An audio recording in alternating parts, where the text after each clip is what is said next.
Bismillahirrahmanirrahim. Assalamualaikum warahmatullahi wabarakatuh.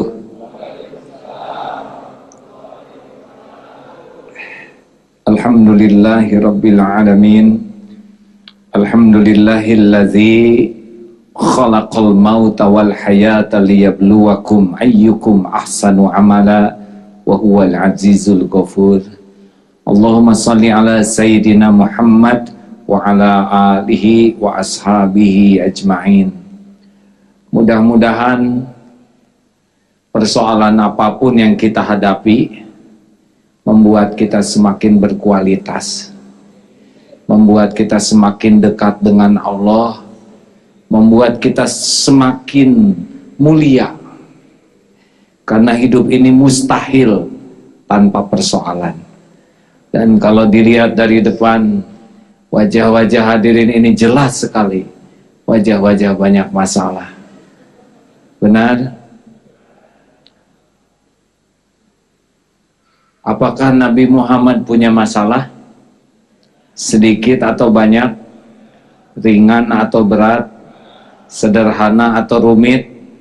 Hasilnya hina atau mulia? Nah, jadi makin banyak masalah yang dihadapi, pintu kemuliaan semakin dekat. Yang ceramah ini kira-kira banyak masalahnya? Tahu dari mana saudara? Nah, ini salah satu masalah saudara adalah suka menyelidiki masalah orang lain. Dari SD ke SMP naik derajat oleh ujian sekelompok masalah terpilih. Saudara mau masuk bekerja di sini juga lewat seleksi dan ujian, benar? Kita dibesarkan oleh masalah, kita terangkat oleh masalah. Makanya dalam otak kita tuh kalau mendengar masalah tuh tidak boleh persepsinya beban. Masalah adalah sebuah aset bagi kemuliaan kita. Di rumah tangga pasti ada masalah, dengan anak masalah, di kantor juga banyak masalah, dengan tetangga. Dan kita melihat masalah itu adalah aset yang kalau kita sikapi dengan tepat, kita akan naik derajatnya. Ingat baik-baik ya, bahwa masalah itu tidak ada yang bahaya. Persoalan itu tidak ada yang bahaya. Ini kata kuncinya. Waktu kita ujian, soal ujian itu tidak ada yang bahaya.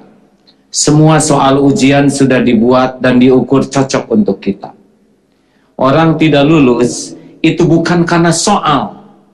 Orang tidak lulus itu karena salah jawabannya. Nah, jadi soal tidak ada yang bahaya. Yang membahayakan adalah salah menjawabnya, salah menyikapinya. Jadi kalau kita menderita dalam hidup ini, pasti bukan karena persoalan, tapi karena kita salah menyikapinya. Mau lari kemanapun pasti masalah. Tapi bagi orang yang benar, sistem menghadapi masalahnya beres tuh, naik terus derajatnya. Persoalan di rumah menaikkan derajatnya, persoalan di kantor naik, persoalan masalah uang, masalah kesehatan naik terus. Karena dia benar menyikapinya. Mau tahu rahasianya? Nah ini saudara, masalah selanjutnya. Kalau udah dengar rahasia tuh mau tahu aja. Begini, tapi ini rahasia penting ya. Jadi kita sengsara itu sebetulnya bukan karena masalah, tapi karena salah menyikapi masalah. Kata kunci terbesar mengapa kita salah menyikapi masalah adalah kita berusaha menyelesaikannya sendiri. Padahal Nabi Muhammad SAW, kalau mendengar sholawat, Nabi Muhammad disebut bersolawat ya. Nabi Muhammad SAW itu selalu berdoa seperti ini. Padahal beliau pintar luar biasa, ilmunya sangat luas, tiada bandingannya.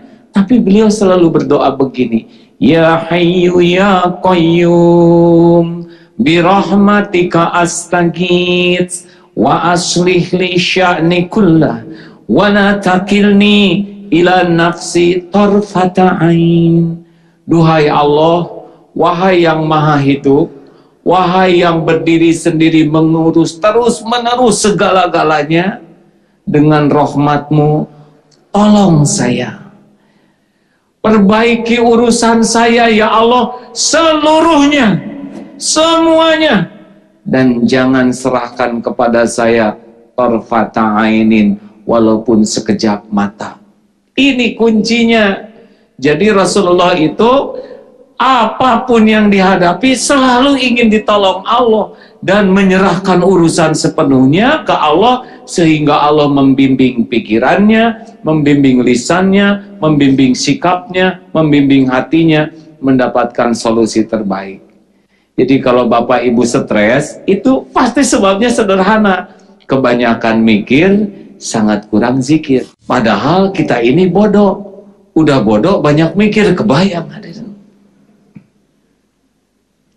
Bukan tidak boleh mikir. Mikir, jadi zikir. Ingat rezeki, ingat Allah pembagi rezeki. Ingat anak, ingat Allah yang menciptakan dan mengurus anak. Ingat keperluan, ingat Allah yang menciptakan keperluan kita dan yang mencukupi keperluan kita. Ingat calon jodoh, ingat Allah yang mengatur lalu lintas perjodohan, menanamkan setiap cinta di hati, dan satu-satunya penguasa takdir. Ingat BBM mau naik, ingat Allah penguasa semua rezeki. BBM naik nggak ngepek kalau Allah ngasih ke kita, benar? BBM nggak naik seperti sekarang belum naik, kalau sudah sengsara mah sengsara aja duluan ya. Ada yang belum punya jodoh di sini? Ada. Semakin ingat jodoh semakin stres. Harusnya ingat jodoh langsung ingat Allah yang membulak-balik setiap hati, benar? Tapi kita enggak nyambung ke Allah, makanya mogok karena kita prosedur awalnya sudah salah. Jadi kesimpulan awal kenapa kita sengsara, kenapa kita stres, karena kita adalah sok tahu ngurus segala urusan sendiri. Udah bodoh dipikirin terus, ya makin stres. Udah lemah sok kuat, pasti stres. Udah enggak punya sok kaya, pasti menderita. Jadi sekarang mah mikir langsung zikir. Nanti dari mana? Fadkuruni adzkurkum. Kita mikir lalu ingat ke Allah, Allah ingat ke kita spesial. Nanti kalau Allah fadkuruni adzkurkum, Allah langsung menanamkan di sini tenang. Tenang tuh nggak bisa dibeli. Walaupun di sini bangunan banyak, nggak kebeli tenang. Ya, karena tenang itu milik Allah. Huwaladzi anzala sakinah fi qulubil mu'minin. Dialah Allah yang menanamkan sakinah di hati orang. Jadi kalau ibu-ibu nih ya, misalkan yang udah nikah mengharapkan dibahagiakan oleh suami, pasti stres. Karena suami ibu boro-boro ngebahagiain istrinya, dia sendiri nggak bahagia ya. Halo? Benar? Ini kan wajah-wajah kurang bahagia. Jadi yang membuat kita nelang satu adalah kita megang persoalan, dipikirin sendiri, diolah sendiri, padahal Allah maha dekat, padahal Allah maha tahu, padahal Allah sudah siap menolong kita, salah sendiri. Sedangkan Rasulullah saja, wa aslih li sya'ni kullahu wa la takilni ila nafsi tarfata ainin. Sudah apa belum doanya? Belum. Itu masalah selanjutnya. Inilah sebetulnya pembuka pintu pertolongan Allah. Tapi sejujurnya saya juga baru nyadar akhir-akhir ini ya. Sesudah menghadapi persoalan super pelik, nah oleh guru saya diajarin, ngapain mikirin persoalan capek-capek, pikirin bagaimana ditolong oleh Allah, pasti beres. Nah dikasihlah rumusnya. Kalau dalilnya saya kira sudah tahu ya. Surat At-Tolak ayat 2 dan 3. A'udzubillahi minasyaitonirrajim. Wa may yattaqillah yaj'al lahu makhrajan wa yarzuqhu min haitsu la yahtasib wa may yatawakkal 'ala Allah fahuwa hasbuh. Barang siapa yang dekat dengan Allah, maka baginya yaj'al lahu makhrajan. Ada aja jalan. Wa yarzuqhu min haitsu la yahtasib. Nanti Allah bakal ngasih kejutan-kejutan yang nggak kepikir ada, yang nggak terduga datang. Pokoknya paling enak nih dikasih kejutan. Utang nggak akan kebayar nih, tiba-tiba yang ngutangin datang. Sudah bosan saya nagih kamu. Halal mulai hari ini. Daripada saya pusing rezeki yang tidak diduga-duga. Calon mertua yang nolak-nolak tiba-tiba, entah kenapa tadi malam saya ingat terus sama kamu, Dah, kamu nikah aja sama tetangga, gitu ya.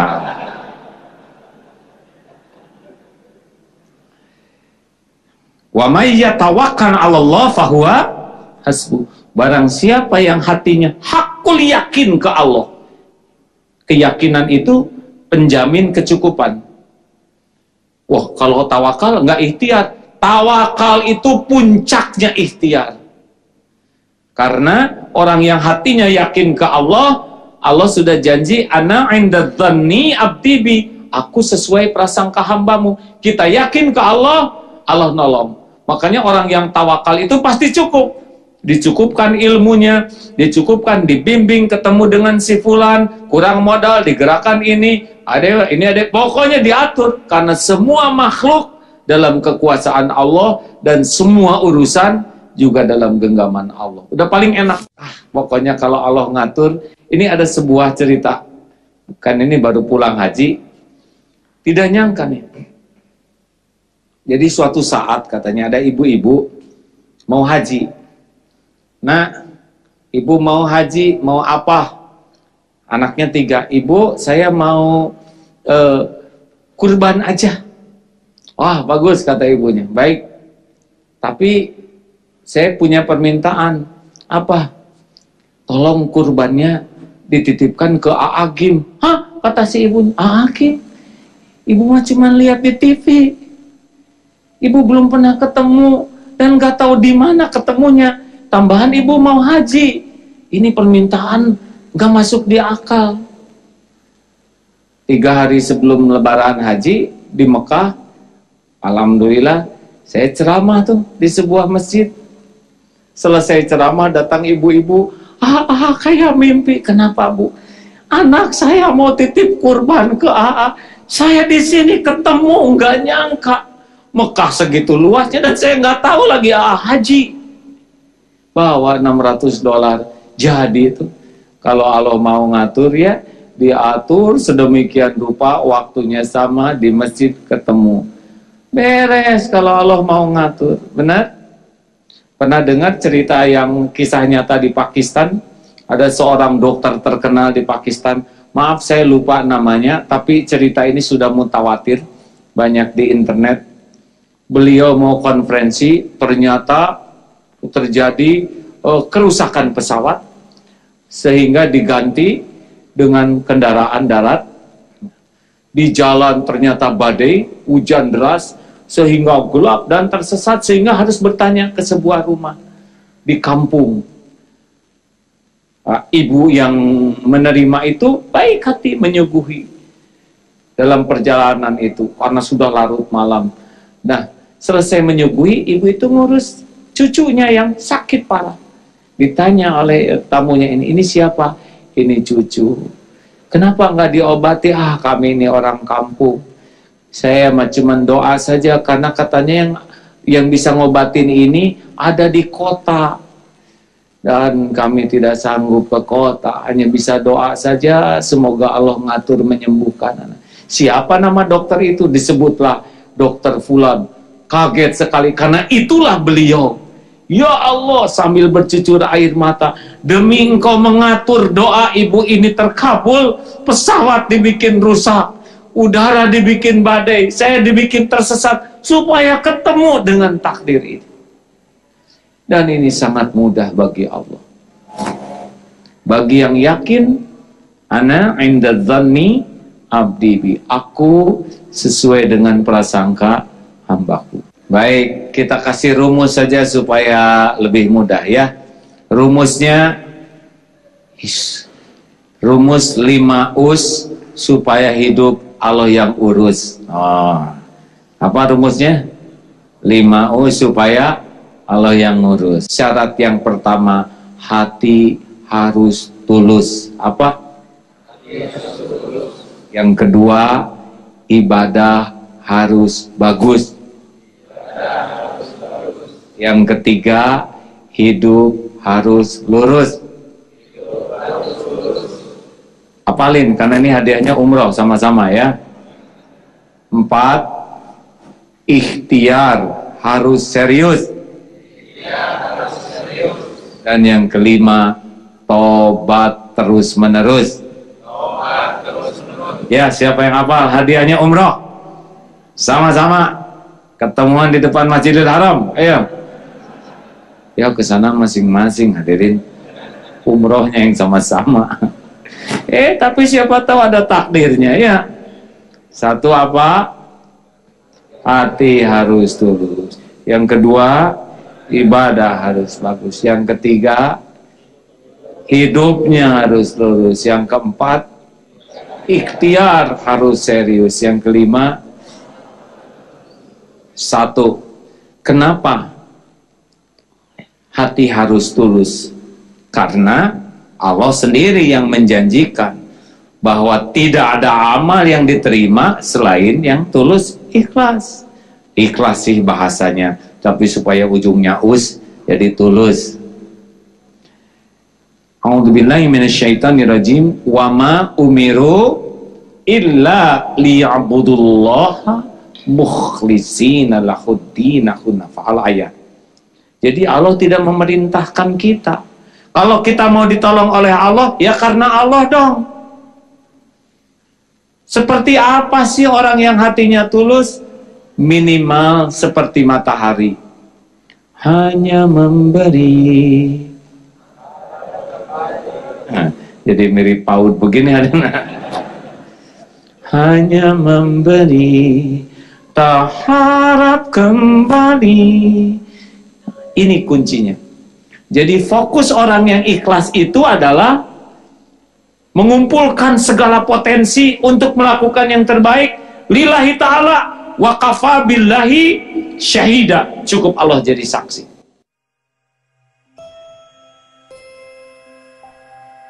A'udzubillahi minasyaitonirrajim. Wa ma umiru illa liya'budullaha mukhlishina lahuddin hunafa'al ayat. Jadi Allah tidak memerintahkan kita. Kalau kita mau ditolong oleh Allah, ya karena Allah dong. Seperti apa sih orang yang hatinya tulus? Minimal seperti matahari, hanya memberi. Jadi mirip PAUD begini ada. Hanya memberi, tak harap kembali. Ini kuncinya. Jadi fokus orang yang ikhlas itu adalah mengumpulkan segala potensi untuk melakukan yang terbaik lillahi ta'ala, wa kafa billahi syahida. Cukup Allah jadi saksi. Ada orang, nggak ada orang, Allah ada tidak? Jawab hadirin. Ada orang, tidak ada orang, Allah ada tidak? Orang lihat, orang tidak lihat, Allah lihat tidak? Orang muji, orang nyaci, kalau kita berbuat baik, ikhlas, Allah suka tidak? Wes, makin hilang dari hati kita berharap kepada makhluk, makin dekat dengan keikhlasan. Makin kuat kita berharap dari makhluk dan takut ke makhluk, makin susah ikhlas. Yang menciptakan kita siapa? Yang menjamin rezeki kita siapa? Yang ngangkat derajat siapa? Yang ngasih pahala siapa? Yang punya sorga siapa? Kalau gitu ngapain kita cari muka manusia? Bener? Sama-sama nebeng. Ini kan wajah-wajah nebeng ya, termasuk wajah ini. Udah, Ibu, Bu, jangan banyak berharap dari suami. Makin ingin dihargai suami, makin ingin dihormati suami, makin ingin disayangi suami, makin ingin dikagumi suami, makin sering sakit hati. Serius? Coba periksa. Bukan tidak boleh sayang, bukan tidak boleh berharap, tapi siapa yang ngebolak-balik hati suami? Silakan dandan stakar kebek, enggak ngepek, enggak ngepek. Dah hati mah nggak bisa dibeli dandanan, benar? Dandanan itu topeng, silakan pakai lipstik mahal, enggak ngepek. Kalau bibirnya bawel, ya.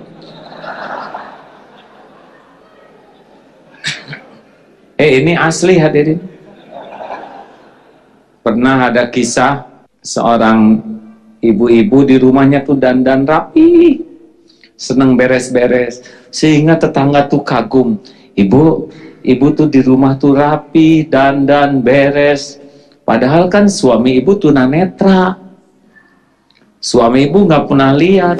Memang suami saya tidak pernah lihat penampilan saya, tidak pernah lihat keadaan rumah. Tapi kan Allah Tuhan saya selalu melihat saya. Suami saya itu bukan segala-galanya bagi saya. Suami saya hanyalah ladang amal bagi saya. Suami saya tidak punya pahala, dan yang ngebagiin pahala adalah Allah. Suami saya bukan pemberi rizki, suami saya pemakan rizki. Yang memberi rizki Allah. Suami saya nggak punya sorga, paling berharap sorga.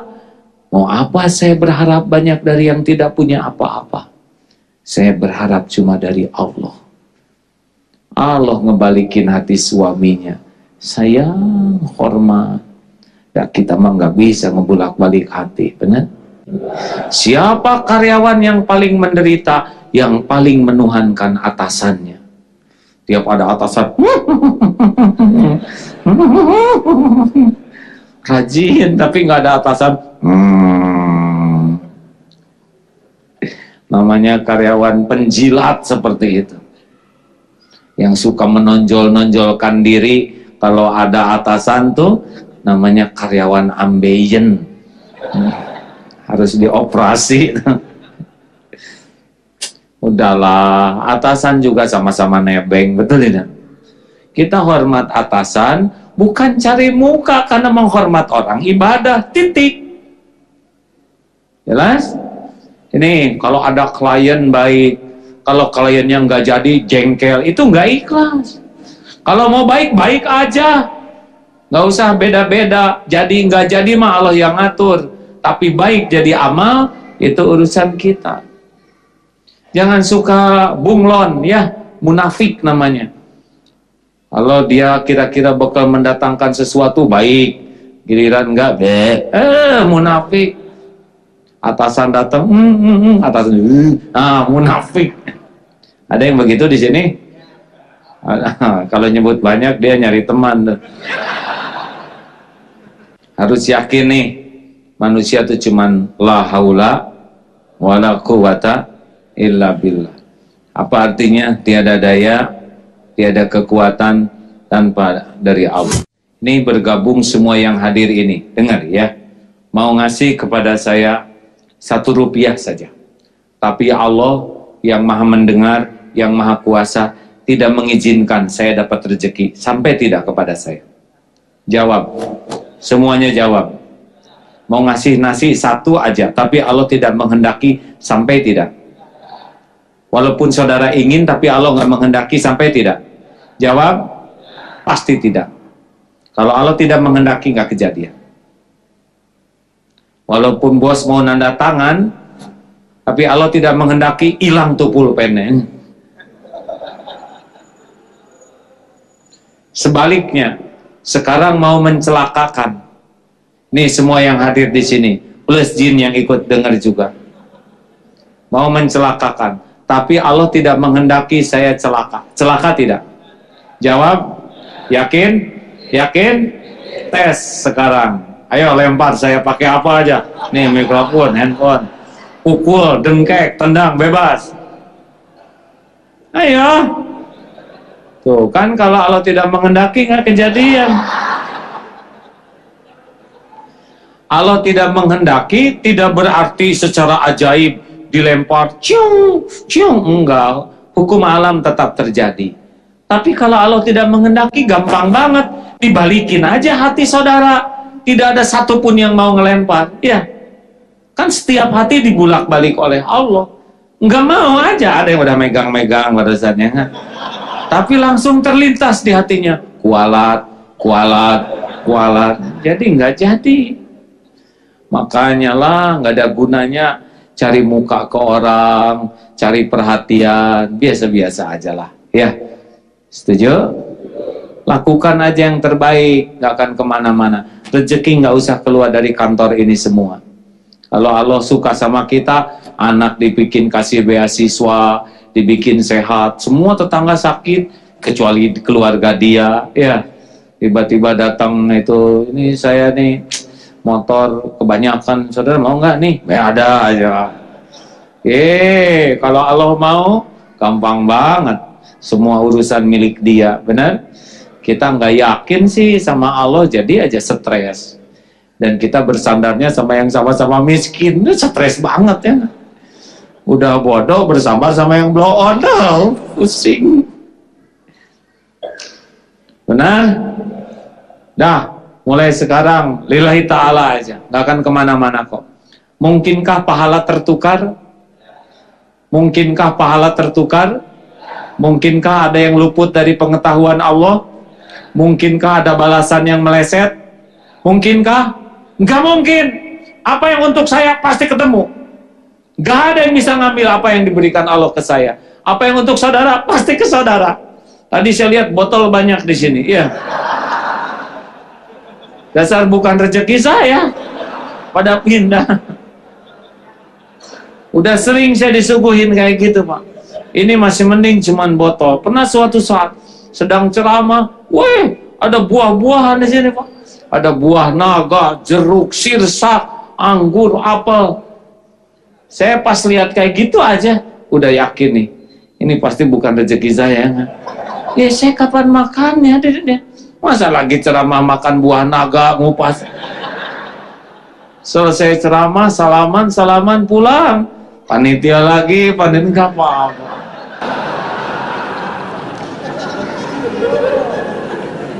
Satu apa? Hati harus. Dua, ibadah harus bagus. Jadi gini ya, Allah tuh nggak perlulah model-model kita kayak gini ya nggak? Ya model kita yang nggak jelas kayak gini ya. Pantasnya kan model kita kalau misalkan Allah apa tuh mudah tersinggung, model-model kita kan pantasnya disambar petir ya. Loh, apa yang mau diandelin model kita gini? Hidup nggak jelas kayak gini, sholat nggak khusyuk, ngaji nggak bisa, sedekah pelit, tukang maksiat, banyak dosa, benar? Kan pantasnya disambar petir ya. Tapi Allah maha baik. Walaupun dia menyaksikan kita ini udah blow on, culun, ngaco, tetap ya dicukupin rezekinya. Kasih makan tiap hari, kasih minum nggak pernah lupa, jantung didetakkan, udara gratis, ya aib ditutup, maksiat orang lain nggak ada yang tahu, tetap dihargai karena kemurahan Allah. Allah cuma minta satu aja, ibadah yang benar. Coba sholat juga cuma minta 5 kali sehari, 5 kali 5 menit, 25 menit banding 24 jam, 1 banding 48, 1 bagian untuk Allah, itu pun buat kita juga, yang 47 diberesin Allah. Tapi dasar kita mah cari penyakit, yang itu 5 menit aja, udah jelas kalau nggak khusus ya. Nih, kalau punya pembantu di rumah kayak gini, Bibi, apa sih Bu? Manggil-manggil melulu, baru manggil, sekarang manggil lagi. Sore-sore, Bi, nggak bisa lihat orang istirahat. Maghrib, Bi, aduh, lagi malam, Bibi, lagi rame-ramenya TV, manggil. Pagi-pagi, Bibi, lagi anak tidur. Digimanain pembantu kayak gitu kan? Pecat. Hayya 'alas shalah. Waduh juga dulu dasar lagi. Sebut. Hayya 'alas shalah. TV lagi rame, Isa lagi. Hayya 'alal falah. Sekarang subuh tuh makin pagi, nggak jelas gini. Bagusnya digimanain tuh yang kayak gitu, Mas? Bagaimana, Mas? Nggak berani buat dipecat. Teman-teman, ibadah tuh buat kita. Allah mah nggak perlu apa-apa. Mau sholat, mau nggak sholat, sok aja lah. Yang menderita juga dirinya sendiri, betul? Mau maksiat stakar kebok, lakukan aja. Dan pasti yang apes juga dirinya sendiri. Makanya kalau orang nggak mau ibadah, dia tuh lagi ngerugikan dirinya sendiri. Karena ibadah tuh kunci ketenangan, kunci kemudahan urusan. Jadi ngaco aja kita tuh nggak mau ngebuka yang kita butuhkan. Allah tuh nggak perlu sholat kita, nggak perlu sedekah kita. Semua ibadah itu buat kita sepenuhnya. Kita mati semua juga Allah mah nggak rugi. Dunia nih nggak ada apa-apanya. Dunia banding matahari itu 1,3 juta dunia jadi segede matahari. Matahari ini di galaksi Bima Sakti itu nothing, gak ada apa-apanya. Ada salah satu bintang yang ukurannya 11,16 triliun bumi, itu satu bintang. Gak ada apa-apanya. Siapa kita? Petantang-petenteng sebentar kayak gini, kita dikasih sesak napas aja udah benar. Udah gitu nggak mau ibadah lah, terserah lah. Semua perintah ibadah mutlak untuk kebaikan kita. Ketenangan, kenyamanan, ampunan, terkabulnya doa. Makanya kalau saudara ibadahnya nggak serius, ya rasain aja sendiri ya. Kita kok yang menyiksa diri. Jangan suka ditelat-telat, hadirin. Telat makan obat aja nggak sembuh-sembuh. Kunci, mau diceklekinya telat, pasti nggak kebuka. Sholat tepat waktu itu adalah pembuka. As-sholatu ala waktiha, itu pembuka. Coba gini tiap waktu. Di pesantren kami semua perusahaan, semua toko, TV segala 10 menit tutup. Sholat. Nanti gimana dong pembeli? Pembeli juga hamba Allah, ajak sholat ya. Beres tuh. Nggak berkurang. Supermarket kita dikepung oleh supermarket yang lain. Yang waralaba itu nggak berkurang. Allah yang ngebagiin rezeki. Benar? Benar? Jangan ditelat-telat sholat, hadirin. Bisa keburu disolatin.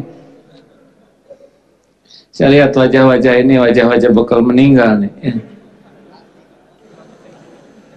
Acungkan tangan yang yakin panjang umur. Nggak ada. 10 tahun ke depan masih hidup yang yakin, ada? Nggak. Tahun depan yang yakin masih hidup. Tuh nggak ada yang ngacung ya. Jangan ditelat-telat. Siapa tahu mati sebelum sholat. Ya. Jaga wudhu, ada waktu sholat. Dunia nggak ada apa-apanya. Kalau orang nggak sholat, udah mau sedekah sebanyak apapun, mau haji, mau nggak diterima. Karena pertanyaan pertamanya adalah sholat. Pertanyaan pertama di kubur itu sholat. Itu tara sholat lewat. Tapi suka sedekah lewat. Karena pilar utamanya adalah sholat. Dan sholat buat kita sendiri.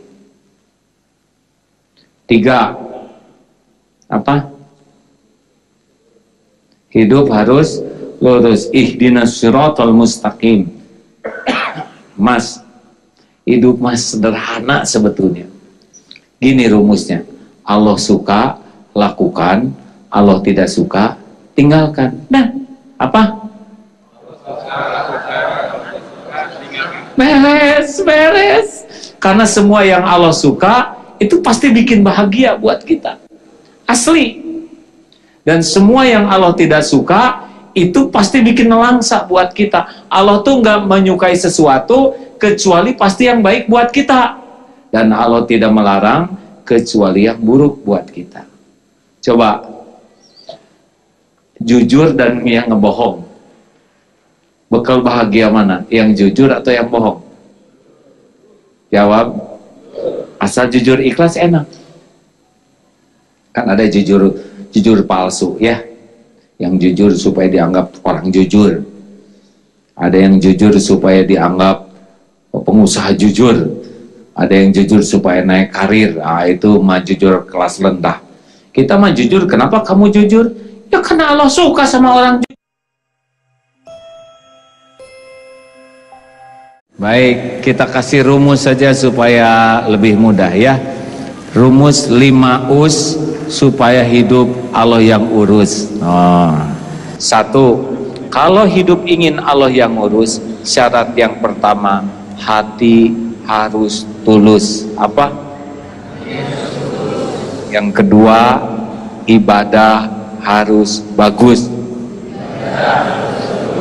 Yang ketiga, hidup harus lurus. Ini rumusnya. Allah suka, lakukan. Allah tidak suka, tinggalkan. Nah, apa? Beres. Coba jujur dan yang ngebohong. Bekal bahagia mana? Yang jujur atau yang bohong? Jawab. Asal jujur ikhlas enak. Kan ada jujur palsu ya. Yang jujur supaya dianggap orang jujur. Kita mah jujur. Kenapa kamu jujur? Ya karena Allah suka sama orang jujur. Habis. Ngomongin orang. Allah suka enggak yang suka gosip-gosipan? Lihat wajah penggosip tuh wajahnya. Saya suka lihat. Sudah sekali kita. Kenapa orang ngomongnya kayak gitu? Tapi kalau kita cerita kebaikan orang enak. Gak nyangka ya, orang itu dermawan, baik banget. Masa saya pada cuman pinjem pensil dikasih handphone? Setiap kali kita menceritakan kebaikan orang, hati itu bahagia. Setiap kali kita ngomongin orang, hati nggak enak. Jadi udah berhenti, jangan suka ngomongin orang ya, kecuali yang benar, baik, manfaat, enak. Hadirin, coba rokok, kira-kira Allah suka nggak tuh sama yang merokok? Jawab. Ada yang nggak jawab nih? Gini, rokok ciptaan Allah juga, madu ciptaan Allah. Tapi kalau yang Allah sukai di antara yang Dia ciptakan pasti berkah. Madu menyehatkan badan, metabolisme tubuh menjadi prima, antibakteri, antioksidan yang kuat, awet muda. Madu sumber vitalitas. Rokok menyebabkan kanker, serangan jantung, impoten, gangguan kehamilan dan janin. Ini makhluk apa? Gak ada yang benar jawabannya, apalagi yang terakhir membunuhmu, ya kan? Makanya saya heran lihat yang ngerokok tuh, kayak dia tuh bisa baca nggak ya? Dari segi wajah ya, tolong perhatikan wajah-wajah perokok ya, nggak pernah kelihatan merokok bahagia tuh nggak. Coba lihat tuh, yang di pojok-pojok gitu ya, yang di tangga ada. Saya kadang-kadang lihat ini orang kapan bahagianya ya. Belum lagi asapnya, asap keluar kemana-mana. Nggak semua orang ridho dapat asap tuh, nggak ridho. Aduh, bau rokok, dan dia asma. Ya Allah, asma saya kumat gara-gara dia. Saya nggak ridho, ya Allah. Buatlah dia dililit utang. Ambeien, kali gata. Udah. Makanya rata-rata para perokok tuh bermasalah hidupnya. Kenapa saudara ketawanya kayak menjiwai gini? Berhentilah daripada ngerusak diri, ngerusak orang. Belajar agama, tahu yang Allah sukai. Allah suka kita sedekah, sedekah. Barang siapa yang berdoa, a'udzu bikalimatillahi ta'ala min syarri ma khalaq, 3 kali pada subuh. Itu dijamin tuh sampai asar nggak ada yang akan bisa makhluk yang mencelakakan kita. Kita tahu itu doa disukai Allah, nggak keluar itu doanya. Jadi aja anjing juga minat nih, betis minat man. Jadi aja anjing batu kena betis kita. Ada orang lempar-lempar beledak ke sini, habis nggak dipasang itu doanya. Ya, barang siapa yang pada subuh sodako itu Allah suka tuh. Allah gerakan malaikat mendoakan sehingga terbuka kemudahan, bala terhalang, rezeki terbuka, hati tenang. Tapi dah kita nggak sedekah, jadi kita banyak rugi tuh karena kita nggak tahu apa yang Allah sukai. Betul? Nih ada rumus sederhana. Barang siapa, ini Imam Ibnu Qayyim ya, barang siapa yang tidak menyibukkan dirinya dengan kebaikan, pasti dia akan sibuk dengan kejelekan. Ayo belajar agama, intinya cari tahu yang Allah sukai, lakukan, sana menyenangkan. Allah tidak suka, tinggalkan. 4, apa? 1 apa? Hati harus tulus. 2, ibadah harus bagus. 3, hidupnya harus lempeng-lempeng aja, jujur. Itu koruptor itu nggak ada cerita tenang tuh, nggak bisa. Udah namanya nggak jujur tuh pasti dicabut ketenangan oleh Allah. Pokoknya kalau orang maksiat minimal 2 yang terjadi. 1, hatinya tidak akan tenang. Yang kedua, dia takut ketahuan orang. Jujur aja lah. Dimarah karena jujur lebih bagus daripada dipuji karena nggak jujur. Stres. Biasa-biasa aja hidup mah. Akhwat, ini jangan suka lebay ya. Bikin pic di BBM, di WhatsApp, di itu nggak usah dibagus-bagusin. Apa adanya. Kita mah kalau mau dipotret tuh ditempul habis-habisan. Ini diarsir, dipotret pakai apa yang mix pic itu ya, yang jadi mulus sekali. Udah gitu digedein di rumah. Terus datang tamu, itu potret siapa mbak? Saya. Kok beda? Tuh kan gak enak. Udahlah, hidupnya biasa-biasa aja. Setuju? Lakukan yang terbaik, perbaiki diri, lakukan yang terbaik. Lillahi ta'ala, udah makan kemana-mana kok. Lempeng-lempeng aja. Walaupun orang aja gak mau, karena pasti setiap kali melakukan kemaksiatan, dosa, udah pasti kita yang rugi. Udah pasti itu. Gak ada bahagia, gak ada tenangnya. Lempeng aja, bakal ketemu kok dengan takdir kita kalau kita baik-baik aja. 4, ikhtiar harus serius. Ini penting nih. Jadi yang namanya tawakal itu bukan meninggalkan ikhtiar. Tawakal itu menyempurnakan ikhtiar. Waktu perang Uhud, Rasulullah tuh baju besinya 2 lapis. Padahal Rasul yakin nyawa tuh nggak pernah ketukar. Perkara udah pakai segala terus mati, itu mah beda masalah. Nah bagi kita kesempurnaan ikhtiar adalah amal soleh. Siti Hajar ditinggalkan oleh suaminya Nabi Ibrahim di lembah Beka. Hakul yakin ini suami saya Nabi, nggak mungkin sembarangan ninggalin saya di sini. Allah nggak mungkin nyuruh yang sembarangan. Beliau yakin, tapi beliau lari sofa. Lari lagi Marwah, 425 meter tuh jaraknya, hampir setengah kilo. Berapa kali? 7 kali. Barulah sesudah itu Allah mengeluarkan air Zam-Zam.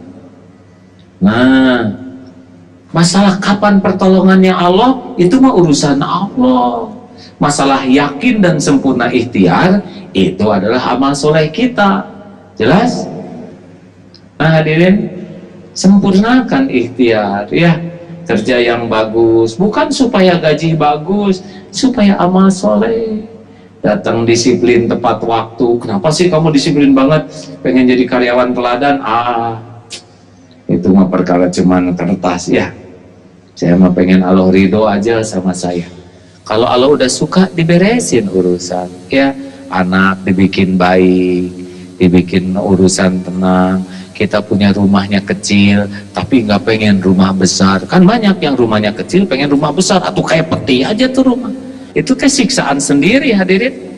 Tapi ada orang yang oleh Allah dibuat hatinya tuh puas, enak aja dengan apa yang sudah ada. Dan nanti pada waktu perlu ada. Jadi jangan suka ngatur, Allah lah atur diri supaya tawakalnya sempurna, ikhtiarnya juga sempurna. Walladzina jahadu fina lanahdiyannahum subulana. Dan orang yang sungguh-sungguh fight dalam hidup ini, berjuang, bersungguh-sungguh di jalan yang Allah sukai, pasti Allah lebih bersungguh-sungguh lagi menunjukkan jalan-jalannya. Jadi masalah kita ini kurang sungguh-sungguh menyempurnakan ikhtiar. Terakhir, tobat terus menerus. Kenapa tobat terus menerus? Niat salah diperbaiki oleh tobat. Kita kan pasti bengkok-bengkok niatnya. Ibadahnya ngaco, nggak khusyuk, telat, diperbaiki oleh tobat.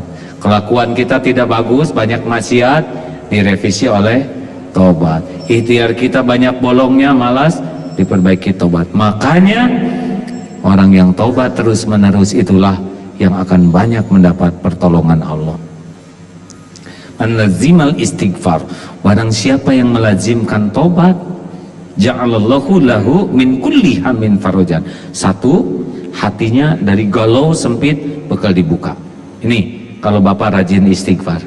Yang kedua, wa min kulli doikin makhrajan, Allah akan kasih jalan keluar permasalahan. Yang ketiga, wa razaqahu min haitsu la yahtasib, Allah akan berikan kejutan-kejutan yang tidak diduga-duga. Istighfar.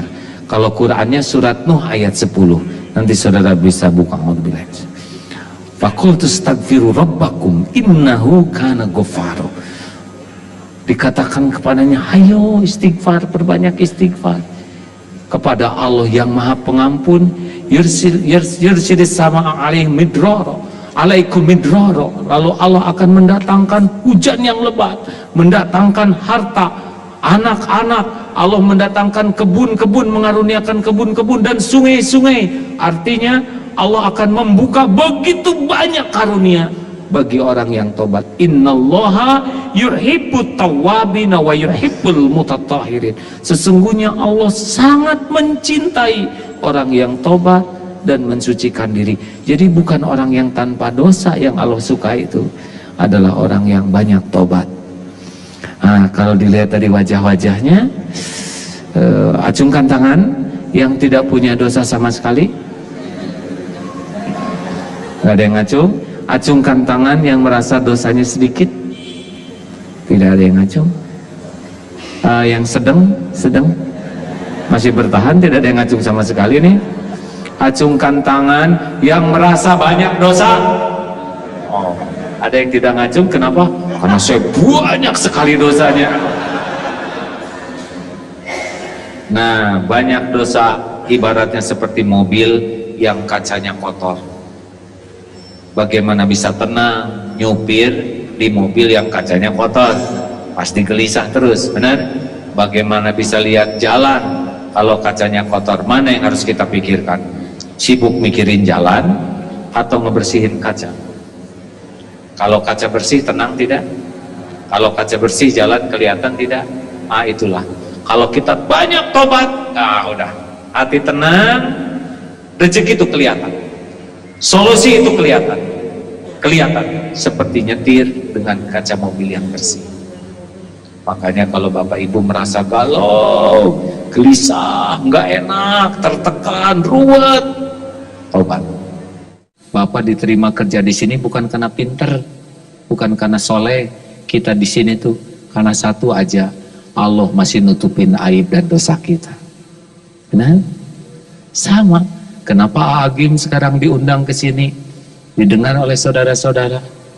Cuma satu sebabnya, karena Allah yang maha tahu segalanya, maha baik, masih nutupin dosa saya, aib, masa lalu, kejelekan, kekurangan saya. Saudara nggak tahu, Allah tahu. Makanya nggak usah bangga dihormatin orang, karena orang tuh nggak tahu. Dan tidak usah sakit hati kalau dihina orang, Karena penghinaan orang kepada kita lebih sederhana dibanding kehinaan kita yang sesungguhnya. Jauh lebih hina dibanding apa yang dihinakan orang. Benar?